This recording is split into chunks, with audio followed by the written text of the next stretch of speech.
നമസ്കാരം. താര അഭിമുഖങ്ങൾ നമ്മളിപ്പോൾ ഒരു പുതുമയല്ല. പക്ഷേ ഒരു 10-15 വർഷങ്ങൾക്ക് മുമ്പ് ഈ സോഷ്യൽ മീഡിയ ആക്റ്റീവ് ആവുന്നതിന് മുമ്പ് ടെലിവിഷനായിരുന്നു ഈ മേഖലയിൽ മുന്നിൽ. അന്ന് നമുക്ക് താരങ്ങളെ നേരിട്ട് കണക്ട് ചെയ്ത് അവരുമായി അഭിമുഖങ്ങൾ സെറ്റ് ചെയ്യായിരുന്നു. എന്നാൽ കാര്യങ്ങൾ ഈ പറയുന്ന പോലെ എളുപ്പമല്ല. പലപ്പോഴും അവരുടെ തിരക്കുകൾ അല്ലെങ്കിൽ അവർ നമുക്ക് അനുവദിക്കുന്ന സമയം ഇതെല്ലാം ഇന്നത്തേക്കാൾ ബുദ്ധിമുട്ടായിരുന്നു അന്ന്. ഒരു താരം എന്നെ 2 വർഷം കഴിഞ്ഞിട്ടാണ് ഇൻ്റർവ്യൂ തന്നത്. അതിന് പിന്നാലെ ഞാൻ 2 വർഷം ഇൻവെസ്റ്റ് ചെയ്യേണ്ടി വന്നു. അങ്ങനെ ഒട്ടേറെ കാര്യങ്ങൾ, ഒട്ടേറെ കഥകൾ, ക്യാമറയ്ക്ക് പിന്നിൽ നടന്ന ഒരുപാട് കഥകളാണ് ഞാനിവിടെ പറയാൻ പോകുന്നത്. ക്യാമറയിൽ 13.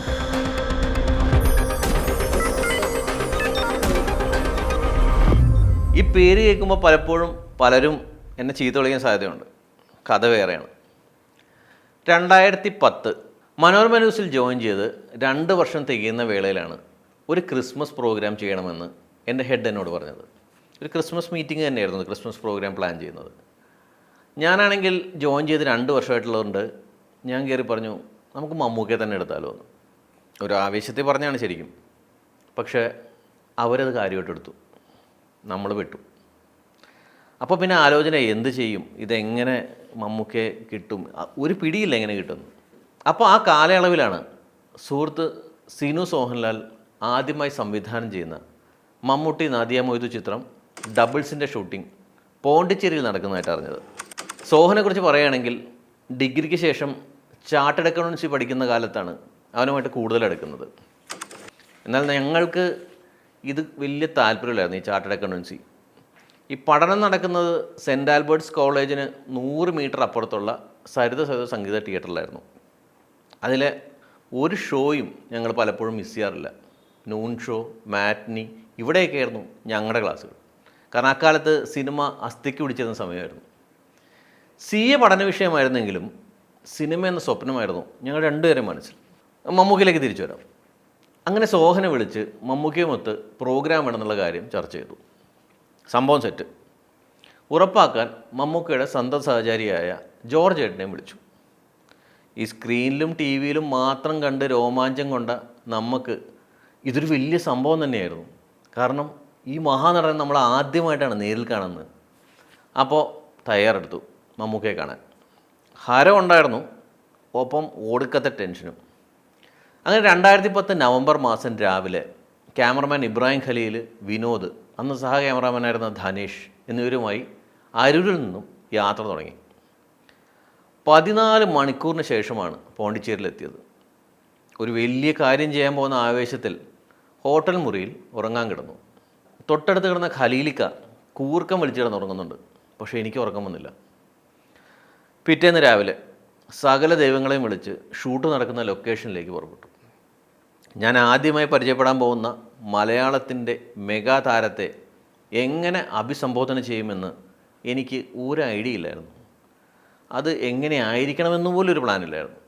ഭയങ്കര ജാടയും മസിൽ പിടുത്തവുമാണെന്ന് സഹ ക്യാമറമാൻ സൂചന നൽകി. തികഞ്ഞ പുച്ഛത്തോടെ അവനെ നോക്കി ഞാൻ പറഞ്ഞു, ക്യാമറയിടാനുള്ള കാർഡും ബാറ്ററിയൊക്കെ എടുത്തിട്ടില്ലേ? അപ്പോൾ അതിൻ്റെ ഇരട്ടി പുച്ഛത്തിൽ അവൻ 10 മിനിറ്റ് കൊണ്ട് ലൊക്കേഷനിലെത്തി. ഒരു വീടാണ്. വീടിന് മുന്നിൽ വലിയൊരു JCB കിടക്കുന്നുണ്ട്. പിന്നീടാണ് അറിഞ്ഞത് അത് സിനിമയുടെ ഭാഗമാണെന്ന്. സോഹനെ കണ്ട് മുഖം കാണിച്ചു. ഇതുവരെ ഫോണിലൂടെ മാത്രം പരിചയമുണ്ടായിരുന്ന ജോർജ് ഏട്ടനെ സോഹൻ പരിചയപ്പെടുത്തി. ഷോട്ട് റെഡിയാവാൻ സമയമെടുക്കുമെന്ന് സോഹൻ പറഞ്ഞു. എങ്കിൽ പിന്നെ മമ്മൂക്കയെ പരിചയപ്പെടാമെന്ന് ജോർജ് ഏട്ടൻ. മമ്മൂക്ക മുകളിലെ മുറിയിലുണ്ടെന്ന് ജോർജ് ഏട്ടൻ പറഞ്ഞു. കാത്തിരുന്ന കണ്ടുമുട്ടലിന് ഇനി നിമിഷങ്ങൾ മാത്രം. ഈ സ്റ്റെപ്പ് ഇങ്ങനെ വളഞ്ഞൊരു സ്റ്റെപ്പാണ്. അപ്പോൾ ഓരോ പടി എടുത്ത് വെക്കുമ്പോഴും ഈ താഴത്തേക്ക്, എസ്കലേറ്ററിൽ താഴത്തേക്ക് ഇറങ്ങുന്ന പോലെയാണ്.